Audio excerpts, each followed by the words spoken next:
একদিন বন জঙ্গলে হঠাৎ হাসি কাছের মহামারী দেখা দিল। বানর, হরিণ, বাঘ সবাই একের পর এক খাচ্ছে।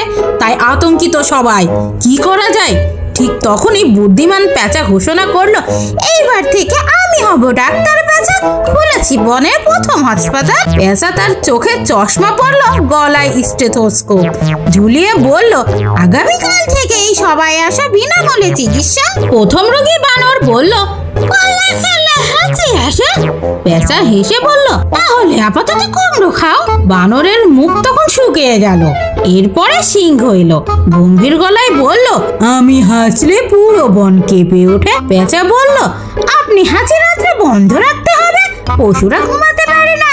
পরবর্তী রোগী হচ্ছে কচ্ছপ। সে আস্তে আস্তে দুপুর গড়িয়ে বিকেল। পেঁচা তখন চেয়ারে বসে ঝিমোচ্ছে। কচ্ছপ বলল, আমার গায়ে ব্যথা। পেঁচা জবাব দিল, তুমি এত ধীরে হাঁটো যে হাওয়াই লাগে না, বিশ্রাম নাও। এইভাবে একে একে এলো শিয়াল, বেজি, হাতি, এমনকি কাকও বলল তার ঠোঁট ব্যথা করেছে। উপায় না পেয়ে ডাক্তার পেঁচা ঘোষণা করলো, হাসো, সুস্থ থেকো। আর পুরো বন হাসিতে ফেটে পড়লো। ভিডিওটি ভালো লাগলে একটি লাইক দিন। আর এমন আরো ভিডিও দেখতে চাইলে অবশ্যই চ্যানেলটি সাবস্ক্রাইব করে আমাদের পাশে থাকুন।